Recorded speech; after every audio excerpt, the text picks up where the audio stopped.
Thank you very much, Max. Thank you very much, Max. I just want to say how epic it sounds to hear yourself as a founder of a company. It was basically, I just opened up a company bank account and that was it. But it sounds good. Thank you very much. It sounds good. Thank you. Thank you. And also as well, I just want to thank you all for being here. It's a good opportunity to learn, and I do want to thank people like Max and Tracy and everybody else involved, MSc students, bachelor students from Newcastle, for being involved in this. This is good for the field. So my name is Mohammed Saqib Dean. I'm going to be talking about applying psychology. Yes, I put applying psychology in bold because that's the aim of the talk today. It's going to be quite conversational, yeah? It's not going to be a lecture. It's just going to be me talking with you, and then you can save your questions for the end. Yeah, so my kind of topic for today is about the coach being a performer and about us not forgetting it. If anybody uses Instagram or Twitter, please feel free. Those are my socials. I'm very friendly. I won't bite, but please feel free to go and follow, okay? All right, so cool. Before I kind of get stuck into it, really important part of psychology that we often ignore. We think a lot about theoretical paradigms and we think a lot about techniques, but sometimes we don't think about who we are and who we're working with, yeah? So I'm actually from Leicester, if anybody couldn't tell. Maybe my accent's worn off, I'm not sure. But my parents are from Kenya, yeah, which is East Africa. Yeah, if you didn't know that's the Kenyan flag, now you know. But ethnically speaking, I am what would be considered as a Punjabi. So very, very long time ago, my ancestors were from a place called the Punjab, which is now split across India and Pakistan. Yeah, so I've got a massive cultural influence. I've got a massive cultural influx, and that helps me identify with who I am and what I bring to the table. But also helps me identify with who I'm working with. Yeah. I've done all kinds of sports. I was involved football, rugby, pool, squash, you name it. And I kind of settled on badminton and got to a county level of playing. And that's where kind of my love for sport grew. And I did a bachelor's in sports psych, a master's in sports psych, partway through doing a PhD and lots of CPD and kind of therapeutic methods and stuff like that. And kind of last 6 or 7 years, I've been really fortunate to work with the elite level athletes out here in Malaysia, where I'm based now. I've done a bit of work in Singapore as well. So like I said, that cultural praxis and paradigm, it allows me to adapt. Yeah, because this is a different part of the world, and doing sports psychology here is not anywhere near as close as doing it at home in the UK. Yeah, and I've been really lucky as well in my career that I've been blessed with a lot of great clients, stuff like that, and I was really honoured to be headhunted for the biggest sport out here in Malaysia, which is badminton. Yeah, so think about football in England, kind of that kind of level, and be able to go to the Olympics. So I hope that I know what I'm talking about, and I hope that I've got something good to bring to the table today. So I want to sort of think about really when we think about doing sports psychology, about who the performers are, yeah? Besides obviously ourselves, because we want to do a good job, right? And typically in sports psych, and the literature is filled with this, and university courses are filled with this, it's about the athlete, right? And traditionally sports psychs, we were hired to get the performance up. Sport is 80% mental. We want our athletes to perform better, we want them to do well in the training, nail the training, get it consistent, get the levels up, want them to handle their life struggles. Now sports psych is moving away from performance, it's incorporating well-being, it's incorporating personal development and growth as well. So we want to, make sure they're managing their lives as well. And not just that, injuries. Athletes struggle with the stress of injuries. They struggle sometimes with their rehabilitation programs. Sometimes the psychological factors actually influence the rate of injuries as well, believe it or not. So there's plenty to work on there. And naturally competition, where we want to see the results. Athletes want to see the result, and that's what we're there for, yeah? But I just want to flip it for a second, yeah, to coaches, yeah, because they don't get the attention that they deserve, to be honest, yeah, and they're often in the limelight for the wrong reasons. But let's think about the coaches for a second, yeah. Coaches are responsible for arranging training programs and coordinating them and adjusting them, sometimes at a moment's notice, and often at times managing large groups of people. So I'm sure Max knows what I'm saying. Yeah, he's a lecturer. Yeah, he deals with lots of students at one time. It's not always easy, is it, Max? It's not. Yeah, there's plenty of impromptu things you got to deal with. For the students, it's a bit easier because you just got to worry about yourself. Coaches as well have lives. They tend to be older than athletes. Not always. I have seen coaches working in teams where the athletes are the same age, but normally with the age, there tends to be more life responsibilities. Not always the case, but there might be marriage, there might be kids, there might be other things like that, looking after parents. Yeah, so their lives tend to be a little bit more complex than athletes. When it comes to injury management, they'd have a large group of athletes to deal with, overseeing their programs and their rehabs, overseeing their training schedules, overseeing their competitions, overseeing when they're going to be ready to play. And in that, they're going to deal with a lot of sports scientists. So they've got to manage the characters as well that come into a team. A solid sports science team might be 9 or 10 people. Got physios, masseurs, psychs, strength and conditioning coaches. You've got other kind of physiologists. You've got nutritionists. It's a massive team, and the coach has to deal with all of them. Yeah. So not an easy job. And naturally, going to competitions, they need to perform. And often as well, coaches are responsible for settling disputes within teams. And coaches kind of sit in this weird place in organizations. They're kind of in the middle. So they kind of have to take care of everybody below them, but they're responsible normally for direct reporting to the top people in the organizations, which is not easy. Sometimes athletes are as well, but from what I've seen in my experience, it's normally the coaches, that need to do that. Answering calls, being called into meetings, arranging documents, stuff like that. It's only the coaches that do that. So when you look at it like that, that's a hell of a lot to deal with. Yeah. But the question is how often are we taught to work with coaches? How much literature supports us working with coaches? How many case studies have we seen with coaches? How many therapeutic methods do we see working with coaches? Mental skills training with coaches? Not a lot out there. Yeah. It's been so athlete centric that we've kind of abandoned the coaches. Now, hopefully that does change. Yeah, fingers crossed that does change. Yeah. So the case study here, now this is private and confidential PNC, so I can't go into too much details. I do apologize for that. If I give away too much, a quick Google search will be able to tell you what I'm talking about. And I don't want that to happen, okay? Because we've got to respect others as well. But just to give you context, dealing at the Olympic level in an Olympic cycle, coach was new to the role, been drafted in, and the coach basically from the get-go was highly confused. Now, if you think about a rabbit in headlights, that's the kind of image I want to paint. Highly confused, stunned, didn't know what to do, was really, really struggling to transition into their role. And we all know as well that when you do come into a new environment, a new context, no matter how old you are, no matter what kind of performer you were back in the day, it's a daunting and scary thing. And for those who can manage it swiftly, kudos to them. And for some of us, we struggle as well. High levels of confusion. And over the time, I was watching this coach from a distance just wither away. He was definitely burning out. He was playing safe, didn't know what to do, just didn't want to make any mistakes, and he felt like he had no connections or ties to anyone in the organization. So not only did he have all these pressures, but highly isolated. And we know that from a well-being perspective, how important social connectedness and networks are. Yeah. And when this coach approached me, I felt like, whoa, okay, this is a bit to deal with, because I've never worked directly with a coach like this. I've always been friendly with them, giving them a bit of advice and stuff like that. But to actually help a coach who's really struggling, first thing that came across my mind was, how could I say no? Yeah. And the second thing is as well, it might not be part of my remit on the contract, but why would I not consider the coach? The coach is a performer as well, right? So that was my attitude. I'm going to treat this coach just like I would with an athlete and try to help them come to good solutions for them to grow as people, to perform better, and to look after the mental health and well-being. So how did I step in? First thing is I had to tread very carefully. The environment was quite toxic.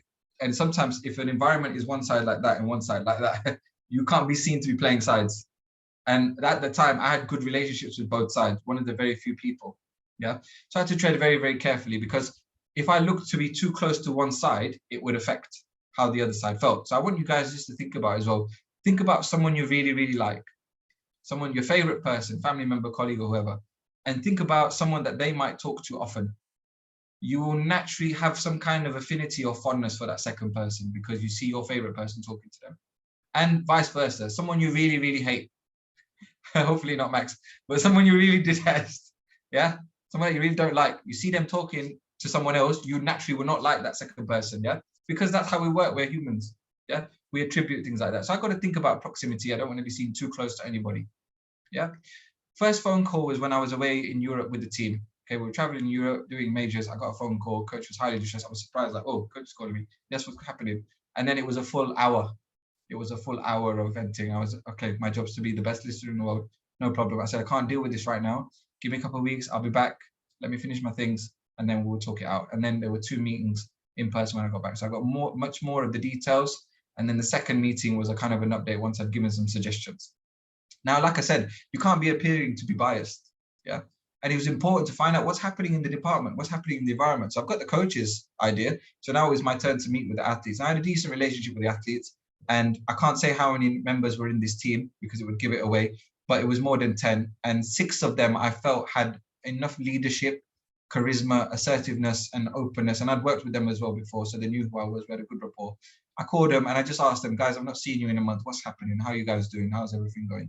And I just reminded them that I was there for them. I wasn't fishing for anything. And it would come off too obvious, say, oh, I've heard this problems. What's going on? They'd be straight on the back foot. And we don't want that. We want openness. So say, look, how are you guys doing? I've not seen you guys in ages. And to be honest, about 3 of them were a little bit hesitant straight off. 3 of them were loudmouths, so they didn't mind. But for the other 3, it took a bit of warming up.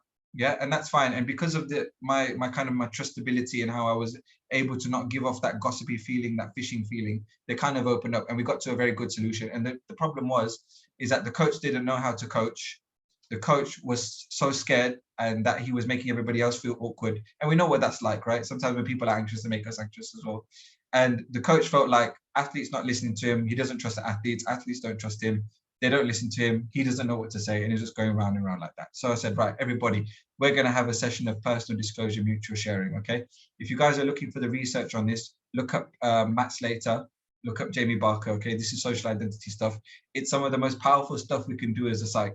Yeah. And it's where you get everybody together, you lay down the law, you lay down the rules, and you say, right, we're going to be open and honest. Everything's PNC, everything's confidential. Everybody signs this document. Yeah. And it was a 3-hour meeting of constant buzz. Now, for people who say that psych sessions shouldn't be more than 45 minutes or an hour, sorry guys, sometimes it's just not the case. When there's a big group meeting and it's there in the moment and the right things are happening, let it go. And 3 hours is not boring either. Yeah, we have people watching 4 hours of Joe Rogan's podcast. Yeah, 3 hours is no problem. Yeah, it's just about the content of the sessions. If it's meaningful, it's impactful, it's relevant, let it go on as long as it can. Yeah, we all came out of the room buzzing. We all came out of the room feeling lighter, a few tears, lots of laughter. And the coach was able to tell his life story about how he came into coaching, about what it was like as an athlete, about how he struggled coming into this job. And it was the time for the athletes to learn and get some humble pie. But then it was also the time for the athletes to share what they felt, what they needed. And it was a case of the coach was not managing a psychologically safe environment. He needed to do better. The coach was saying yes to too many evil people in the organization, so to speak. Yeah. So the coach had a clear objective and the athletes had a clear objective. And it was my job to make sure that we stay solution focused, but we talk about the problems and we make sure we get through the problem. Athletes or coaches or whoever sometimes will avoid talking about issues. That's fine. You want to feel better, go for it. But your problem's probably going to get worse. We've got to create an environment where they do actually address the issues directly. And it was a wonderful, wonderful session. And the kind of direct feedback that I noticed, obviously we're all buzzing. You can see right from there. Yeah, you can see from the body language, you can see from how everybody feels, the laughter, walking out of the room together, the physical contact, proximity. There was just more conversations in training afterwards. People talking to the coach, they were saying, coach, look, I don't quite understand what you said. Can you just say it for me another way? Which is wonderful for me to see, because I see such a level of empathy from the athletes to understand that the coach is having anxiety, he's burning out at the moment. Let's be a bit more compassionate and let's just not show him a sour face. And for the coach as well, not to judge the athletes for the same thing. So the coach is also showing more empathy, and it was wonderful to see. And I was kind of thinking, like, you know, Carlo Ancelotti, he's really good at this. And between athletes and coaches, we want to kind of see a good level of camaraderie. They don't need to be best friends, but we want to see that there's a mutual level of respect. And this is what we'll kind of see. Yeah. Coach still needed further one-to-one support. So I was kind of working with him for about 2 months using rational emotive cognitive behavior therapy, helping him to develop the life skills and helping to actually be more assertive, that when he was trying to get his points across, when he was trying to control the training group, that he could actually put his foot down. And the athletes were accepting of him doing that. They didn't mind it too much, even though they make a face about it. They didn't actually mind it. They respected him more for that. So Max has told me I've got a minute and a half left, so I'm going to wrap this up nice and quickly. So what I've learned, positives. As long as you stay true to your values as a sports psych, you can't really go wrong. Your level of regret, your level of pain, no matter what you go through as a sports psych, as long as you stay true to your values, you're going to be fine. My values was not to turn anyone away, and I stood the heat of that situation. That could have been very bad. It could have been he's playing one side or the other. I could have been caught in something messy. I had to be assertive, and it worked out just fine. And I was able to understand truly what the pressure the coaches face. I never really had that before. Learning points. Not everybody's going to understand you or what you're doing and why, and that comes with a price. Athletes might say to you, oh, he's looking too close to the coach. I've seen him talking to the coach. I don't really trust him or whatever. You're nothing much that you can do about that. Time will tell. As long as you're a good person, as long as you're sincere, you'll get the trust. And managing the relationships in sports psych is your first, second, third, fourth, and fifth objective. It's ridiculously hard. Don't downplay it. And we need to prioritize that at all levels. Any intervention, any move that we make, we need to prioritize that. And also set boundaries and reset them again, because I didn't want this coach to be so dependent on me. He was spending a lot of time on me. I had to say, sorry, I need some bit of personal time for myself. I've got a dash. I didn't want to get involved with gossip where athletes are saying, what's the coach saying? Coach is saying to me, what the athlete's saying. Don't want to get into that, yeah? So don't be afraid to set your boundaries and keep resetting them with a pure and sincere heart and with the aim to do a good job. So I've just wrapped that up now. Max is going to tell me that I was 15 minutes bang on the dot. those are my socials. So feel free to follow, or you know what to do. You're all savvy on technology anyway. So that's me done. So thank you very much. So yeah, Max, I'll leave it to you now. Thank you very much, Mohammed. And that was 15 minutes bang on the dot as well. So fair play to you. That was a fantastic talk. Thank you very much. Really insightful to hear your reflections. Is there any questions from the floor? So feel free to put your hand up, come on the mic, put something in the chat. I think Irina put her hand up. Irina? Hi, can you hear me? Yes. It was Yes. more of a clap. Thank you very much for your talk rather than a hand up. Okay. Any other comments, questions, queries, points of reflection from anybody on the floor? No such thing as a wrong or a stupid question. Emily's got something to say. How are you seeing all the hands and I can't see the hands? Emily, feel free to jump on the mic. I'm just looking in the corner of my room, looking thoughtful, trying to think if I do have any questions. Not really, because I feel like it was almost like a little story, wasn't it?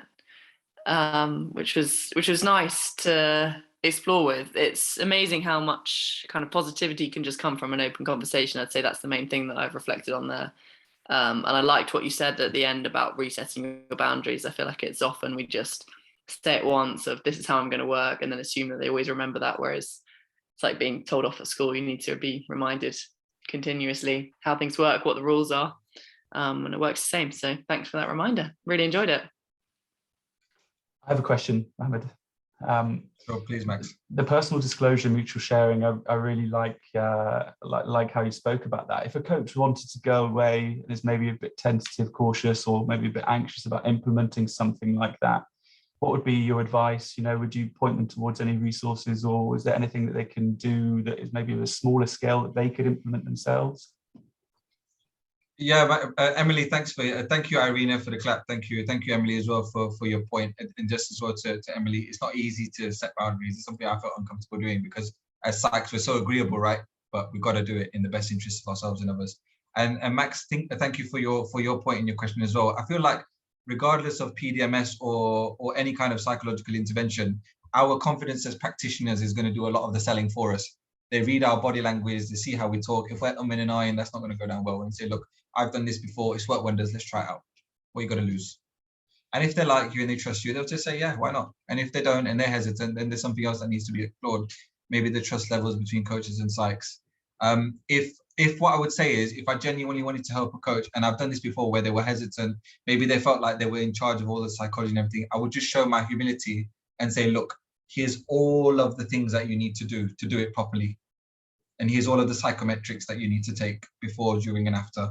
And I can set that up for you and leave it to you. I can take it whatever you'd like. If you don't want to use psychometrics as well, that's fine. But just go ahead and do it. And I'd love to hear how it went. And for coaches who are resistant to psych, remember as well, some of these coaches have been coaching longer than I've been alive. I'm 30 years old. And I've dealt with coaches who've been coaching for about 35, 40 years. They're hard to gain their trust. It's hard. Even if they're curious about you, it is hard. So I would just be humble with it and say, look, here's the whole protocol to follow. Take it or leave it. If you leave it, it's fine. If you take it, then, more power to you. Best of luck. And they will appreciate you more for doing that. Excellent. Thank you for that. I think that probably draws us to a close.